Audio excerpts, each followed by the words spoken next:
L'intérieur, comme si vous y étiez au cœur de ces marchés, la salle des marchés de Bourse Direct. Tiens, on rejoint sur place Romain Daubry. Bonjour Romain, ravi de vous retrouver. On suivra à 20h ce soir le livre belge de la Fed. En attendant, on arbitre les publications des entreprises très nombreuses. Netflix aux États-Unis gagne 14%. Procter & Gamble gagne également du terrain, plus 2,3%. Les publications sont pour l'instant, Romain, plutôt supérieures aux attentes et nos marchés se portent pas mal. On est quand même sur la 5e hausse d'affilée sur le CAC, même si la hausse est fragile, plus 0,13% à l'instant. Oui, c'est plutôt pas mal globalement, effectivement. Des publications qui sont effectivement globalement au-delà du consensus. Ça reste quand même un petit peu timide, un peu prudent, mais les choses pourraient se décanter effectivement dans les heures à venir, notamment avec les publications plus tard de Tesla. Il y a un peu de mieux depuis la fin de semaine dernière et le gap qu'on a formé sur l'indice parisien vendredi dernier au-delà de 5900 points. Ça se met en place doucement. Ce sont des zones techniques et on avait détecté un petit peu d'intérêt acheteur sur le futur CAC 40 en fin de semaine dernière. Pas sur l'Eurostoxx qui a probablement été a surperformé les jours précédents parce que des vendeurs ont dû se racheter. Il n'y avait pas eu beaucoup de changements de ce côté-là. Donc, un peu de spéculation qui alimente toujours les choses. Mais il y a du mieux, des volumes qui s'étoffent, en effet. Et puis, c'est une semaine technique. C'est une semaine d'échéance des marchés dérivés qui aura lieu vendredi. Donc, ça joue et ça amplifie aussi les mouvements. Ça pourrait les amplifier, en tout cas, si on sort, si on dépasse les bornes dans lesquelles on travaille actuellement. On note que le niveau de pessimisme a un peu diminué et qu'il y a beaucoup plus d'options d'achat aussi sur les indices. Donc, peut-être un petit mode risk-on qui pourrait entraîner et permettre au mouvement d'accélérer. Sur le S&P, c'est le niveau de 3706 autour duquel on s'articule pour l'instant.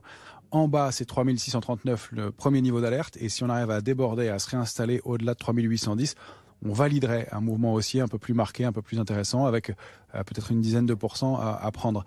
Sur le CAC 40, si on regarde en très court terme, c'est une zone 6030, 6056 dans laquelle qu'on doit préserver, un niveau qu'on doit préserver, au-delà duquel on doit rebondir. C'est une petite zone de consolidation et si on arrive à passer 6090, 6111, on peut accélérer et confirmer une structure plus importante qui est une structure en tasse et anse et qui permettrait d'aller cibler 6480 points aux environs. Le risque de revenir sous le gap de vendredi dernier, donc sous 5900 points, serait pas un bon signal. Et on voit que sur pas mal de valeurs, il y a des choses qui se mettent en place, des petites figures de retournement haussières et qui sont intéressantes, qui sont effectivement souvent, comme pour le CAC 40, des tas séances. C'est ce que fait Netflix, par exemple. C'est une structure en tas séance pour l'instant et il y a encore du potentiel sur cette valeur. D'autres valeurs qui offrent une figure de tas séance, comme vous dites, en tout cas, qui d'un point de vue technique envoient des signaux plus favorables pour la suite, Romain ?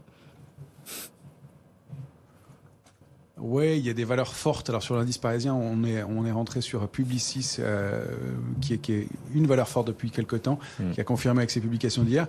Si on veut des titres qui donnent du potentiel, on a une structure intéressante de moyen long terme. Ça c'est pas du court terme, mais sur Interparfums, qui fait probablement une structure en double bottom, 2 appuis à plusieurs mois d'écart sur des niveaux importants et qui rebondit et se comporte assez bien pour l'instant.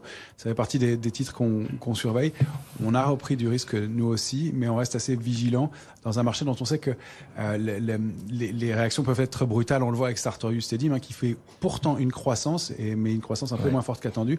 La sanction est assez violente et on sait que le marché va se comporter comme ça dans les jours qui viennent. Donc c'est difficile d'anticiper les résultats, mais c'est maintenant qu'il y a beaucoup de choses à faire sur les titres. Donc on arbitre souvent, on prend rapidement du bénéfice. On a encaissé par exemple sur Manitou notre bénéfice après une quinzaine de pourcents, même si le potentiel est encore intéressant. Merci Romain. Romain Daubry et les pulsations techniques du marché en direct depuis Bourse Direct. Merci Romain. Le CAC 40 est en hausse très légère, très ténue.